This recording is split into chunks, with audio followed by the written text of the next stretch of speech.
Here's a shocker. Most teachers don't realize when you retire, your pension might only cover about half your salary. CalSTRS typically replaces 50 to 60% of your final pay. So if you're making $70,000 now, your pension will probably be closer to $35,000 to $40,000 a year.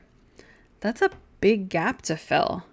I've seen teachers hit retirement and suddenly realize they can't keep their same lifestyle. The fix?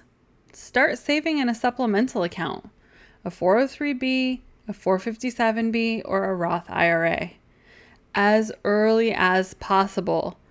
Don't wait until it's too late.